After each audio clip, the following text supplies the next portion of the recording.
Hello, I'm Ed Ludwig for the Doylestown Historical Society, and I'm here in the law office of William L. Goldman, Esquire, at 90 East State Street in downtown Doylestown on an afternoon in June 2001. These video histories are part of the Society's mission to preserve and commemorate the history of Doylestown so that Doylestown and its persons, places, and events will long be remembered.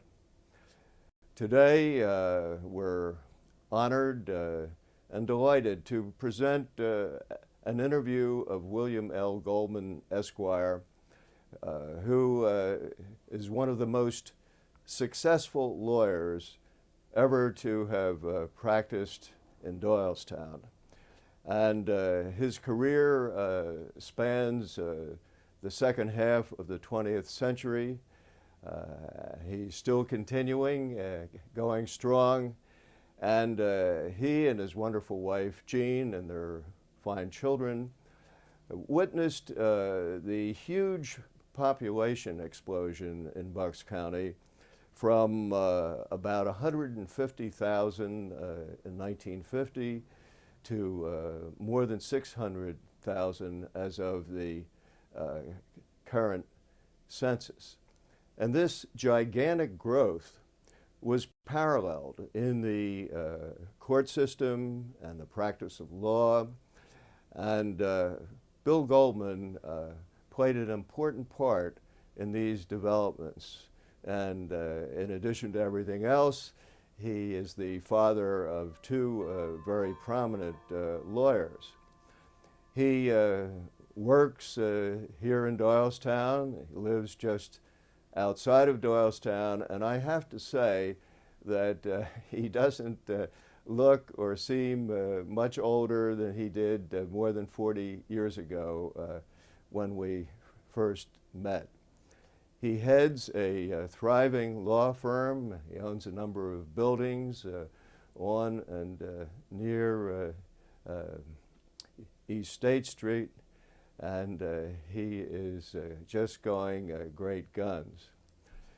We thank Television for its assistance in filming this interview, as it's done for us in past interviews, and also the Bucks County Library for making the Pearl Buck room available for this presentation. Bill, it's a real pleasure to interview you, and before we get going too far, just for historical purposes, would you like to tell us something about yourself, where you were born, grew up, your schools, your family? Bring us up to the point when you came to Bucks County. Well, I'm very privileged to be here today, and I want to thank you for the honor. Well, I was born in Philadelphia on May the 13th, 1919, and my father was Samuel, and my mother was Mary Grace Rice. Right. And I was born and raised, believe it or not, as a Methodist. And my wife followed the Methodist faith, and my father was not a practicing Jew. And subsequently, as you will learn later in this interview, I married a Polish girl and became a Catholic. Right. So I've been across all the lines. And I would say, by way of a light side here, I one time represented Catholic Charities in Bucks County. And when the nuns used to come up from Philadelphia to handle the adoptions up here, they were wondering why they were running into a Jewish law office for them to handle the Catholics. But Richard McSorley, an old-time member of the Philadelphia Bar and a very real strong practicing Catholic, sent me all his adoptions, which I handled here in Bucks County. Now, I went to West Philadelphia High School, and I lived on the Penn campus at 34th and Walnut Street, which is now covered by the University of Pennsylvania. and I went to West Philadelphia High School and got out of high school in 1938. Then I went to Temple University, School of Business. It was called School of Commerce at that time. And I graduated with a BS in 1942. Subsequently, I tried to get into the deck Navy, the battleship Navy, to volunteer, and they turned me down because I had flat feet. So I said, devil with that. I'm going to get in the Navy one way or another. So I volunteered for the Air Navy, be a Navy pilot. So they didn't care if you had flat feet or not, because you just sit in a cockpit and that was okay. So I volunteered for the Navy, and I went to Chapel Hill, North Carolina for pre-flight school. When was that, Bill? That was 1943.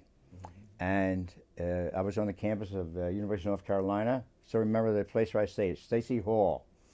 And prior to graduation, they pulled us out on a parade ground, and they said, we have 13 volunteers. Now here I was, I want to get out there and get those Japs, and I want to kill somebody. And I was angry, and I wanted to do something, because we had that Pearl Harbor spirit at that time. And they called us out on parade ground, and they said, we need 13 volunteers for lighter and air. I said, lighter and air? I said, what's lighter and air? I said to the guy next to me. He said, it's blimps, Lakehurst, New Jersey. I didn't know what it was all about. So I took 3 steps forward and I became a blimp jockey, a blimp pilot. And I did my training at Lakehurst, New Jersey. And subsequently I was transferred to Glencoe, Georgia, where we escorted cargo ships, aluminum ships, shipping bauxite ore from South America up the coast. During that period of time, we lost, from 1942 and 1943, we lost over 700 United Nations and Allied ships in the Atlantic Ocean, the North and South Atlantic. So in about May of 42, Congress passed a bill wherein we commissioned 200 airships made by Goodyear. And they were slow in coming, and we finally got our air Navy going. We lost in 1942 and 42 and 43. We lost 700 cargo ships in the North and South Atlantic. And after once the airships came into being, we kept the submarines down. The submarines, German subs, torpedo cargo ships in the Chesapeake Bay. They were in North Carolina and the Gulf of Mexico. And during all this encounter, we only lost 3 airships to enemy fire, one of which we know of and 2 are missing. So then they transferred me to South America, and I was in the Amazon jungle, flying airships between what they call the slot between Africa, Dakar, Africa, and Fortaleza, Brazil. What's an airship, technically? It's a blimp. Yeah, an airship, and with helium. I see. And we control the ups and downs by the ballonets, or they call them, or balloons in the front, which adjust the air where you go up or go up down. And we had 2 depth charges, and we had a 50 caliber machine gun. That's all we had. But the mere presence of our airships in the South Atlantic, that in 1943, after August of 43, we only lost 36 ships in the North and South Atlantic because of the presence of the airships keeping the subs down. And we have we even know the commander of one of the Nazi submarines by name and the number and all, who shot down one of our airships. And we lost the entire crew. How long were you in the Navy? From 1943 to 1947, and thereafter for a period of time I was a volunteer, and I was stationed at Willow Grove Air Station. I was a weekend warrior. I see. I stayed in the Navy. Weekend warrior, right? Yeah. I understand something rather important happened to you when you were Oh, a yes. baby. What was that? I met my wife, and I met her at the Naval Air Station at Floyd Bennett Field in New York. She was a Navy nurse, and she was Lieutenant JG. I was Lieutenant Commander. And I had a crazy squadron. In fact, I have one of the pictures here today of our crazy squadron. And they were on my team as far as my courting my wife is concerned. And she ignored me. She just didn't want any parts of me. And first I saw her, I said, I want to marry that woman. And, and I did. But it took about 50, 78 RPM records to do it. And I'll explain that to you. My squadron was so angry that this woman shunned me that they went out to the record store and bought about 50 recordings of I Don't Want to Walk Without You, Baby. I don't know if you are old enough to remember that song. Oh, sure. And they knocked on the nurse's door, which was right beside the bar, and my gang usually hung out at the bar, and they were adjacent to the nurse's quarters, and they knocked on the door. When she came to the door, they took the records and threw them against the door, and they broke against the door. That sort of softened her up. So then I proposed to her in a steak restaurant in New York City, and that did the trick. So with the help of her family. Her family liked me a lot, and they wanted me in the when clan. were you married? July the 5th, 1947. And then when did you move to Bucks County? Shortly thereafter, in 47.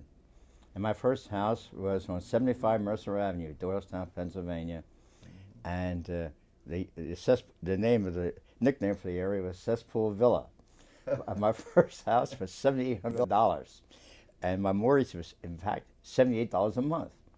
And Marie Walsh at the bank, we all know her, Doylestown Federal. Right. I went in there. Sister, right? That's right.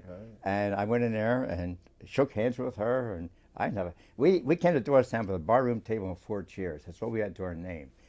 And this town was good to me. Marie Welsh, the late Bill Satterthwaite at the Doylestown Trust Company. I went in there. They look at your face, they shake your hand, and you walk out the door with a loan. So that's how I got a house. 75 Mercer Avenue. But at that time, you weren't practicing laws yet, were you? No, not in 47. I went to I went to day school for a year, and then I switched over to night school. Where was that? Temple University, in the Gilmore building, in the department store on the top floor. Oh, yeah. We used to joke that our classrooms were above ladies' underwear. And we had to take the elevator up and to school. And shortly thereafter, to accelerate myself, I switched over to night school because I also wanted to work because I had a $78 mortgage to pay. So I switched to night school. And then that would have taken 4 years. So about 1950, I went to summer school in Brooklyn, New York, and night school. And my wife used to drive me to the train station, Trenton, and I took the train from Trenton, New Jersey, to Penn Station, New York, changed to a subway, and I took the subway from Penn Station out to Brooklyn. Then, after night school, the classes were over, I took the train, the subway back to Penn Station, Penn Station to Trenton, and my wife would pick me up around 11 o'clock at night. Well, were you working at the same time? I was working during the daytime. What were you doing then? Oh, I was a Stanley Home brush salesman. Right. I sold tombstones. Really? They gave me a bunch of 3 about 5 cars, went out, knocked on doors. I was an investigator for the Department of Public Assistance for about a year. I hated my job because my recipients were making more money than I was. So, and I was a bartender. I was a shorter cook. I was a car hop in the Green Arrow in Abington, Pennsylvania, and I did everything to make a buck. So then eventually you started working with a lawyer, is that right? That's correct. Who was that? Well, first of all, I served my preceptorship in Philadelphia with what is now the Fox Rothschild firm, and that was Spicer, Satinsky, Gillen, and Packle, and I served my 6 months with them, which is the greatest experience in the world, and I recommend that the Supreme Court reinstate preceptorship because it really teaches you ethics and the practical know-how of the law. And then I looked for a job after I passed the bar exam, and it was about 51. I passed the bar exam, and I interviewed with Bill Stuckert in Newtown, and subsequently Charles B. Ermintrout, who was a fine, fine gentleman. If Hollywood ever wanted to cast a judge or someone who looked like a judge or a lawyer, Charlie Ermintrout was it, and he gave me a job at $50 a week, and I would say, shall we say, an understudy to him. How long did you work for Mr. Ermintrout? To about 1953. One day he called me in, and he says, "Don't you think it's about time to get out on your own?" And the reason for all that was I had more clients in the waiting room than he had, and my deal was $50 a week and half of what I brought in. Right. But my clients were crowding up his waiting room, and Charlie Ermintrout was on the second floor of where Judge Keller had his chambers, and that's where I had my waiting room with Charlie Ermintrout. And where is that in town? Next to the Doylestown, what it was the Doylestown National Bank and Trust Company. On Monument Square. Yeah, right? next to the Eastburn law firm. Right, right. And Judge Keller occupied the first floor of his chambers. Right. So when I started my own practice, I went to the Judge Keller, and he got me a room in the building, and my rent with him was $50 a month, and he was good to me. I guess he was good to me because he wanted me to pay the rent, and I got masterships and guardianships, anything that went with it. He was a fine gentleman. Right. Well, Bill, you and Jean have quite a family of your own. Could you tell us about your children? Yes, we do. We have 5 children and 13 grandchildren. And the firstborn was 1950, and the lastborn was 1958. Well, that's of the children, right. It is. And their names are? Bill Jr., who is a practicing attorney here in Doylestown, and also a restaurant entrepreneur with Roosevelt's Blue Star. And he doesn't need that commercial, by the way. Okay, fine. Go ahead. I thought I'd sneak it in. And Robert, who was former Chief Deputy District Attorney of Bucks County about 8 or 10 years ago, and he's now Assistant U.S. Attorney, filling between Allentown, Pennsylvania, and the federal courts in Philadelphia. And then we have Jan, who is a vice president with Nike sports camps. She sets up sports camps throughout the United States. And we have Jeannie, who is now retired, so to speak, raising her 2 children. She was formerly a assistant vice financial.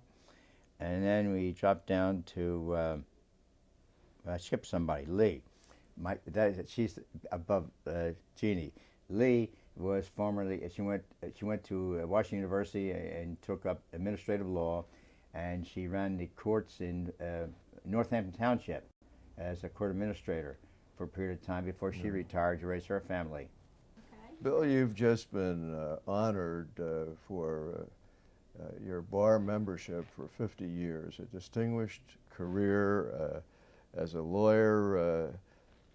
Tell us about some of the other honors you've received.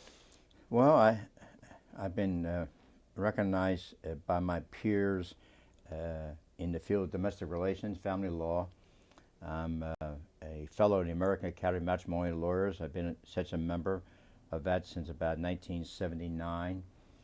I'm also, and that's by invitation only, by examination.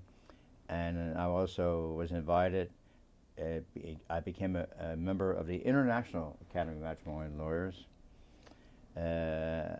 I also was recognized as of 1989 and every year subsequent thereafter by the publication and book known as the Best Lawyers of America, which is the same publication that prints the best hospitals of America and the best doctors of America. Mm-hmm.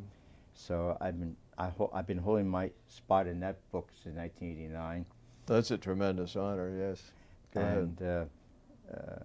I've also since about 1970 something I have enjoyed an AV rating in Martindale-Hubbell, which is the highest rating an attorney can get. That's and once the again, directory of all the lawyers in the country, isn't it? in the United States.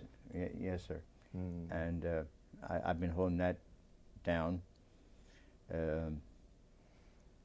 You've had positions in bar associations. Obviously, president of the Bucks County Bar Association between 1974 to 75. I've served in the House of Delegates of the Pennsylvania Bar Association. Family law section. Yes, I was chairperson of the family law section of the entire Pennsylvania Bar Association, which consists of about 2,200 lawyers. And I was elected as chairperson of that section during that period of time, which was also quite an honor. Well, that's a tremendous record, and you've had, I would think, over 20 partners and associates, and you've always been the head of the firm, haven't you? Yes. Right. I've always been a loner. Right. I like to do things my way. Right. And but we had about 12 of them.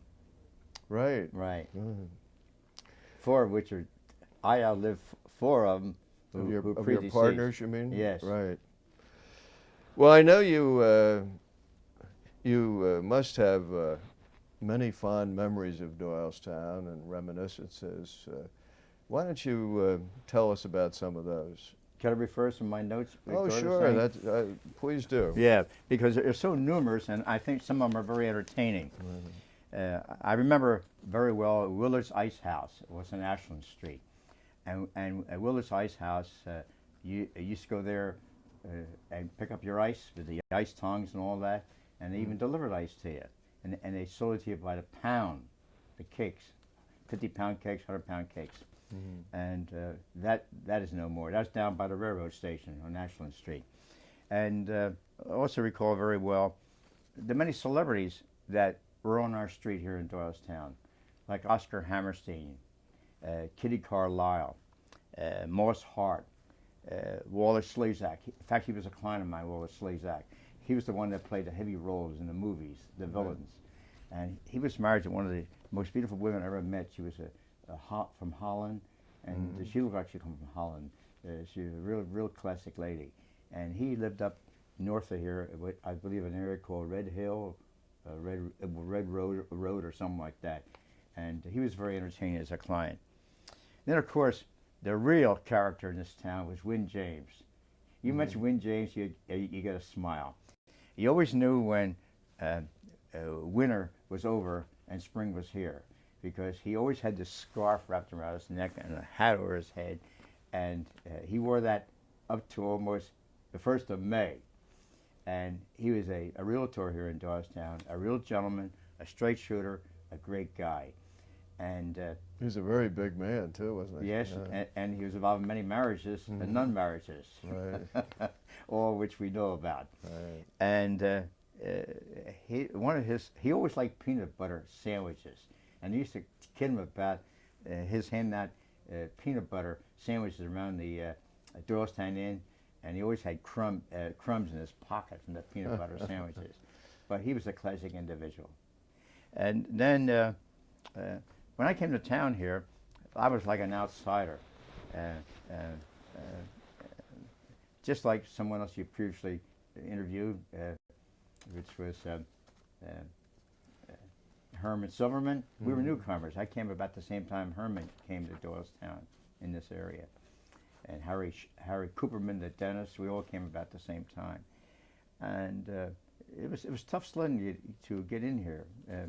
It was tough to get in the Bar Association because they would interview you. They would have an admissions ceremony, and they would interview whether or not they could let you in the bar or not. And we also had a closed shop system in Pennsylvania at that time. If you were a Philadelphia lawyer, you came to Bucks County, you had to have a local counsel to handle your legal work, which was very fruitful to the hometown boys because the filing had to be done by a local attorney. And that was a good source of income for the newcomers. And Don Smith of our bar, he was one. I remember him very well. He was the chairperson of the admissions committee that interviewed me for admission to the bar. The Doylestown had some very great families, and I recall many of them. They were the Kellers, the Roofs, the McKinstries, the Canes, the Haymans, and the Roos. Many times they were intermarried, and they were fine people. I never experienced any hostility from many of them. They were great, great people. They sort of ran the social life and the That is correct. business activities of the town, didn't they? That is correct. And the Doylestown Country Club. Right. And subsequent at Ed's Diner, which I'll talk about later. Okay, go ahead. And what we had, something else in Doylestown was great, was the Woolworths, which is where the Gap is now here in Doylestown, and where they had a soda fountain. They had things actually 5 and 10 cents, but more recently 50 cents and $1, and the stuff was in slots on the counter. Some of our kids will miss. We haven't. That it's difficult to relate to them what we saw at that time. Then a real gentleman and a person still living, I believe he's in his 90s now, was Les Trock. Les Trock and a Marion Mergenthaler wrote a column here in Doylestown called the We Notice column, or Man About Town. And in the Intelligencer newspaper. In the Intelligencer, that is right. correct, the Intelligencer. And that's the first thing, when you came to Doylestown, you pick up the newspaper, you read Les's article. He would reminisce about the petunias in this yard and the trees growing here and little things about town. And it wasn't gossip, it was just newsy stuff. And he was a great writer. And we had 5 drugstores in Doylestown. We had Halen's, which he had a self-contained soda fountain. We'd go and get a 10-cent Coke when I came to town. And he was a great pharmacist. And in those days, you look up to a pharmacist almost like a doctor. You call it Dr. Halen. And we had Weisbard's, which was on the corner of State and Main. Up the street, we had a Rexall drugstore. Across the street, we had Kirshner's drugstore. And then there was a Dr. Hahn, I believe. He had a drug. Kuhn? Hey, I'm sorry, Dr. Kuhn's, yeah. Right. He had a pharmacy on Court Street, and he was strictly a pharmacist, and he only filled prescriptions. So in summary, we had Kuhn's, Halen's drugstore, Kirshner's, and the Rexall drugstore, and Weisbard's.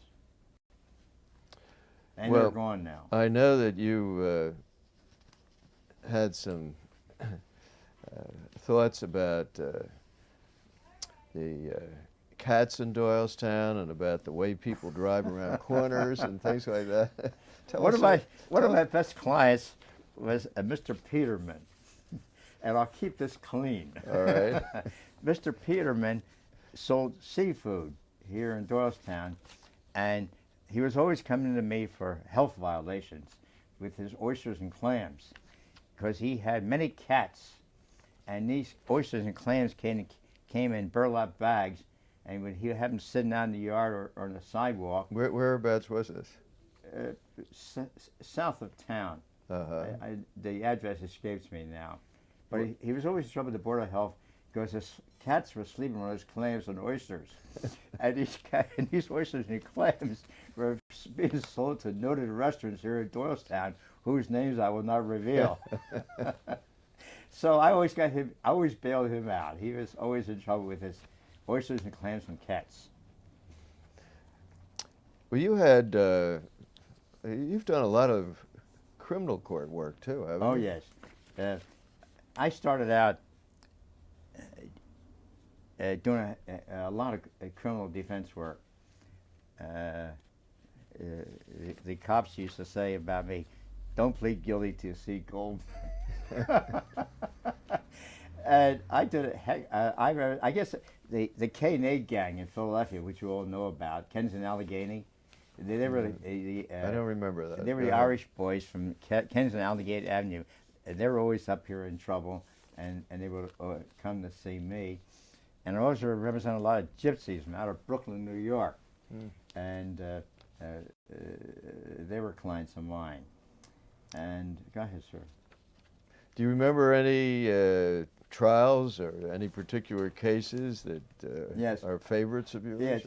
Two of my favorites I called the quarter of a ton of bone and flesh cases.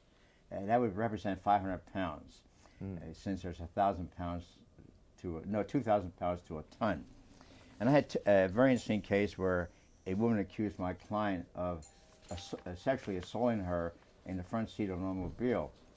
And she weighed about 250 pounds, and my client weighed about 250 pounds. And I cross-examined her on the stand, and I asked her, where did this event occur? She said, in the front seat of the car. I said, front seat of the car. I said, where were you seated? She said, behind the steering wheel. I said, where was my client? She said he was on the passenger side. So I said, were the doors open or closed? She says, the doors were closed. So I took the jury out to examine the car, and I put the people in the position, and the jury went back to the jury room. My argument to the jury was that in the front seat of this car we had a quarter of a ton of bone and flesh. And I went to other explanations that this could not happen, and he was acquitted. And another case involving a quarter of a ton of bone and flesh was a gentleman by the name of Mr. Rich. Mr. Rich was from Lower Bucks County, and he had a business wherein he would take food at home at night on weekends, and usually on Saturday night when his bar and restaurant closed, and he would take it home for Sunday for them to eat at home. So the Middletown Township Police believed they saw him driving his automobile, and his license had been suspended. And they followed this automobile, and then they blared the lights and they pulled into his driveway. And when they opened the door, he wasn't behind the wheel. His wife was behind the wheel, and he was on the passenger side. And the police were astounded what they saw was they were the belief he was there, when they got to the driveway of his home, she was behind the wheel. So once again, I took the jury out, and they carried a box of food between the seats where they would put their food they're going to eat on Sunday, which they came from the restaurant on Saturday. So the jury saw them behind the seats. They saw the food. Once again, I took the jury back to the jury room. Once again, I argued that it's humanly impossible for a quarter of a ton of bone and flesh to go across these boxes while the car is running to change seats. And Mr. Rich was acquitted. The Daily News wrote an article on that, and their headlines was, "Did Rich get the itch to switch?" And that was a headline. Another Daily News headline was one of my favorites, was I represented Milkman in a divorce case. And this Milkman would go to work around 2 or 3 in the morning. And when he went to do work at 2 or 3 in the morning, he was of the belief that his wife was having sexual relations with the next door neighbor. So I hired Bill Donlin, I noted the matrimonial detective in Bucks County, who Judge Monroe, your contemporary, called him the super duper necker checker of Bucks County. and I hired Bill to do a surveillance of his house, the neighbor, and the milkman's wife. So the milkman went to work, and it was a snowy day. The snowflakes were coming down, and Bill was out there in his car observing everything, and he saw the neighbor truck from the back door of his house to the back door of the milkman's wife's house, and Bill in those days went in and caught him in a compromised position, and we subsequently got him a divorce. I subsequently sued the next door neighbor under a law that was in existence at that time called criminal conversation. Mm-hmm. Criminal conversation was the act wherein you could sue someone if you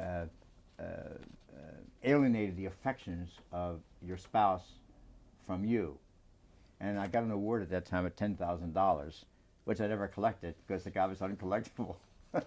That was one of the last cases of that type, it was next to the last. How long ago was that? Oh, gosh. That was about 1960, somewhere in that area. Yeah. And subsequently, Judge Garb declared the law unconstitutional in the state. And I never collected $10,000 either. But it was a fun case. And I tell you about the headlines on that. That was the Daily News once again. And the Daily News ran this article, Milkman's wife. He buttered her affections and curdled her love. I think that was, in those days, the Daily News was a little more risque than they are today. Well, tell us about your little village of real estate, if I may call it that, right here on East State Street. Well, this building, we're doing this transcript right now, this video. I was walking along the street one day after Charlie Ermentrout said, "Get yourself another officer or something," and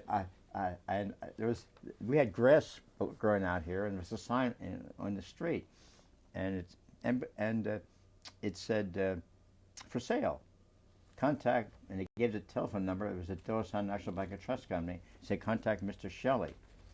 So I went across, and I asked. We went through the house, went up and down the steps. And there was furniture in here and everything, antiques, things of that sort, which later I learned were antiques.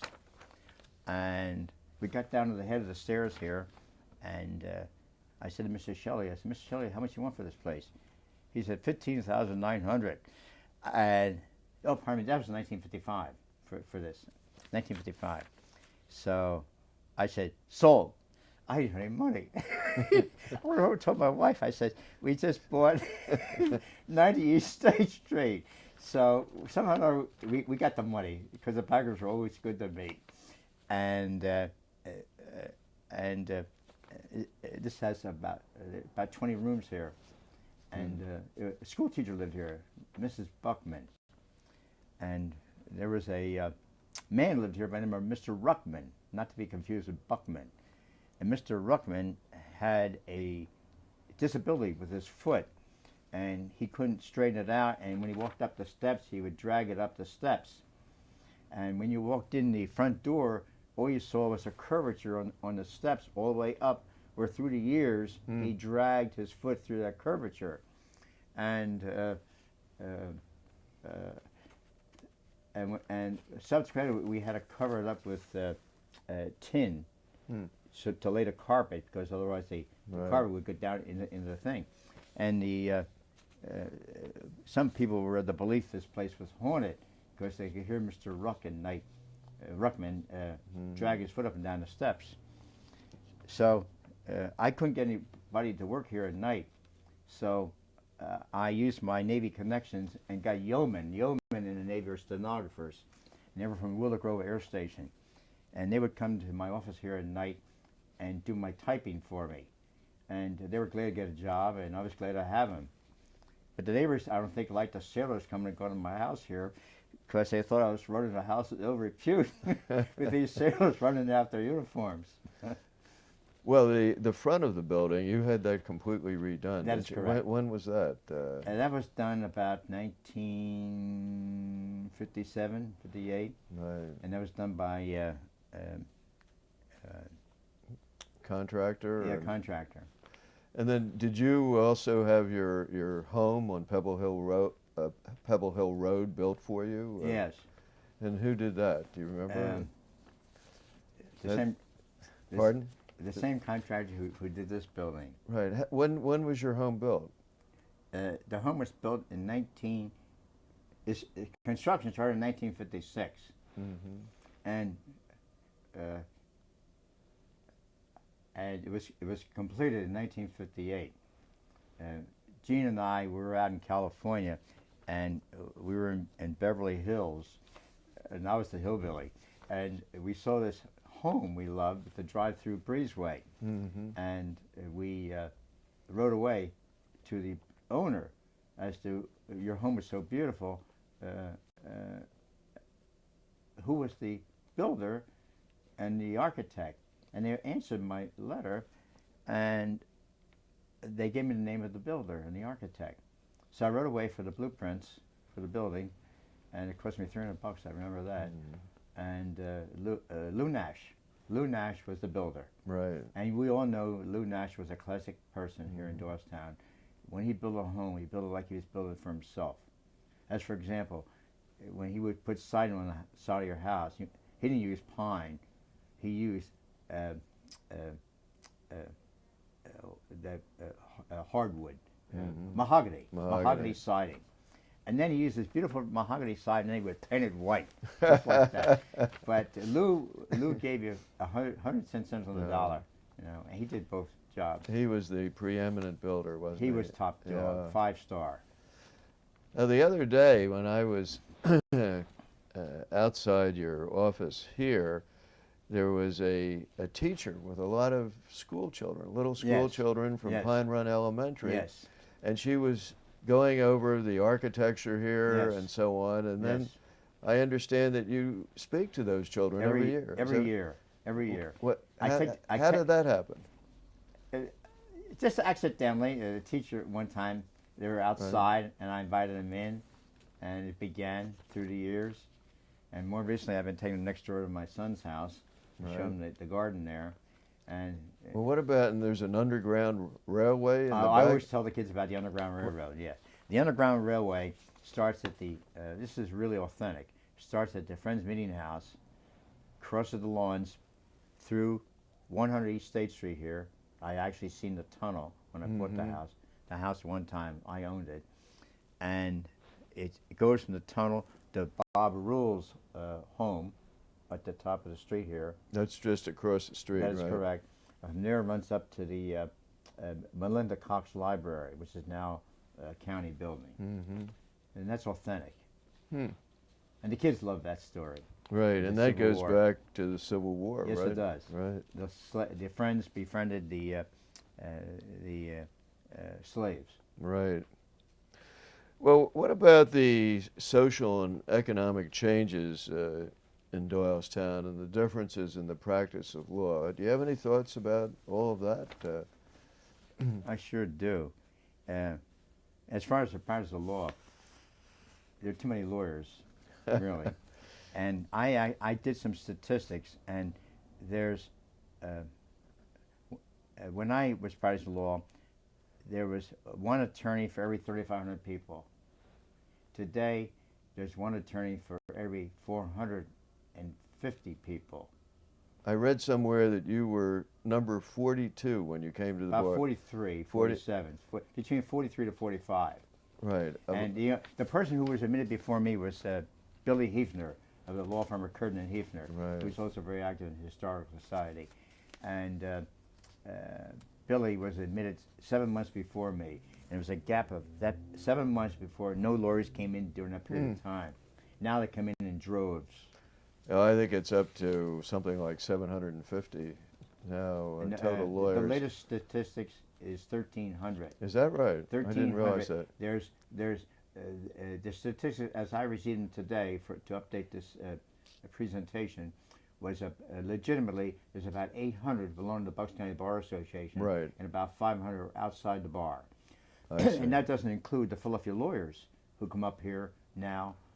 That there's an open bar. So you might say there's 1,300 Bucks County lawyers plus the influx of the Philadelphia lawyers. And those statistics I gave you recently don't apply to the outsiders. I'm just talking about the 1,300. Well, I know a lot of people think there are too many lawyers for many reasons. But without going into that, what else have you noticed about the changes in Well, the overall environment in well, Doylestown. I recall the days when people dressed for dinner. You wore a coat and a tie in a restaurant. Now you come in anything that you want to wear. Right. That's gone. Civility between lawyers sort of has disappeared. I hate to say that. It's not there anymore. We did everything with a handshake in the old days, and you didn't have to put everything down in writing and what have you. But unfortunately, that has occurred. Bill, do you have other recollections about the bar and what practice was like years ago? Yes, along the line of what I discussed with regard to preceptorships, there was a real closeness to our bar between the bench and the bar, in that we had lunch together at the Jug in the Wall, virtually every day. The Jug in the Wall was the Doylestown Inn in the basement, and it was traditional. You mingled there with the judges, and it was it gave the bar a real close feeling between each other. Another tradition that went by the boards was when a fellow member of the bar died, we had a eulogy ceremony in the big courthouse, the real courthouse, the one that had the rotunda and the red velvet cushions going down to the bottom of the courtroom where the judge sat right in front, and we would eulogize the decedent. Another tradition we had was miscellaneous day. We would have hand up for petitions and papers and accountings on Fridays. This was like a junior bar association meeting. Once again, we got to socialize and get to know each other. And here I went from a two judge bench to 11 judges today, from 2 to 11. From 3 court stenographers today, we have 19. So we have really grown. And I miss all the old time things. But I'm not in the rocking chair reminiscing about it. So that's it. What about technology? Is it true that computers have more or less put secretaries out of business? How has that worked? I don't believe it's put secretaries out of business. It may have hurt the post office with the faxes and faster ways of getting a letter through. But in our office here, we have a full staff. We're very computerized. Mm-hmm. I'm computer illiterate, however. Right. Well, what are your thoughts about the future? Do you have any particular predictions about what's going to happen to Doylestown? Do you have any advice for future lawyers? What are your thoughts let me along talk about those the lawyers lines? first. I like to be a pioneer, and when I came up here, I was like Herman Silverman and all the people I mentioned previously. They were pioneers, and if you're a young kid getting out of law school today, you want to tell them, go west, young man, and go to a small town and start that way and get recognition, because it's pretty tough for a kid getting out of law school today to make it. And by way of statistics, one law school today, I read in the paper about it, had 62% women and 38% men. Most law schools today, they're 50-50. I was recently honored by Temple University on my 50th year, and the statistics were they're 50-50 women now in Temple University Law School. Were there women in your law school class? One. One person. Out of how many approximately? Well, I started a class, day and night school, we had 200 students, day and night. Mm-hmm. And there was one person in that, and by way of numbers, out of 200 people, only 67 finished law school. Hmm. In those days, they said, look to your left, look to your right. One of you's not going to be here next year. And that was true. In fact, the bar exams were tough then. The bar exams, only 50% passed. Mm-hmm. 50%. Today, the passing rate is 80%. Now, it's either we were dumb then, or the kids going to take a bar exam and they were smarter. I don't know. What do you believe? And you're a judge. Well, I think that the standards have come down somewhat from what they used to be, but I also think that law students are somewhat better prepared today than they used to be. By the way, a funny story I'm going to tell on you, and I mentioned it before this screening Right. here today. You were sitting in support court one time, and I won't mention names, but I represented the wife of a noted, and I mean noted, automobile dealer here in Bucks County, and we were in there your courtroom for child support, and Now, when was this, would you say? oh, it's about 1980 something. During your when you were on the bench here in Bucks County. Okay. Do you remember that? I remember it. Okay, fine. At No, lea- no, at le- when you were a judge. I You remember the that date. at least vaguely, yes. Okay, fine. And when you were the judge, there was a recess, and I went out. Went through the swinging doors in courtroom number 2, I believe it was, and the husband was behind me, and he followed me very closely. He followed me over to the candy machine, and he said to me, I was eating a peanut butter chew, and he said, "I hope you choke on it." So I ignored him, and I went back into court, and you hit him with the largest support order ever done in Bucks County for child support. That was the word on the street, the largest. So I'm walking out the door, and he's right behind me. I turned my head to him and said, "That's going to buy a heck of a lot of peanut chews." I'll tell you, doing domestic relations work was a dangerous occupation. Mm-hmm. One day in the mail, I got raw liver in a sliver bag. These Ziploc bags, and it was swimming in blood. And I recognized this liver, and I knew who it came from, but I was up to this is when the new court, the wing just started here at the domestic relations. I was going up the elevator, and the dentist walks in, and he gets up to me this close. He said, "Did you get the package?" So I knew who it was from. He hit in my guts too, but he never did anything to hurt me. Just a threat. Well, looking back now, Bill, at what's been a wonderful career, and you're still working very hard. You don't seem to have slowed down very much. No, I believe in keeping the mind busy, Right. and I think there's something to, if the mind's busy, the rest of the body's going to keep up to it. And I work out 3 days a week. In fact, That's wonderful. I was going to bring my Navy flight jacket in to see you here today because it fits me. And I'm down That's to right. about 153 pounds now, and I was one time up to 185, 190. Mm. And I've slowed down. Now, I've slowed down as far as eating is concerned. I'm still in the office here every day, and I enjoy it. Keeps the mind active. Well, as a lawyer, how would you like to be remembered? I like to be remembered as a guy who, shall we say, who gave a damn. I enjoy working with people. I thought I enjoyed the courts, and not to flatter you, or the court system in Bucks County. I think the Bucks County court system is the best in the state. Great judges, and our trial list is up to date. We're at the snafu, and it's just great. And I came here when there was only 3 judges sitting, and that was Judge Keller, the senior Judge Beester, and Calvin Boyer, and he I think died in 1949. But when I came to the bar, there were only 2 living at that time. That was Judge Keller and Judge Beester. I never had the pleasure of practicing in front of Calvin Boyer.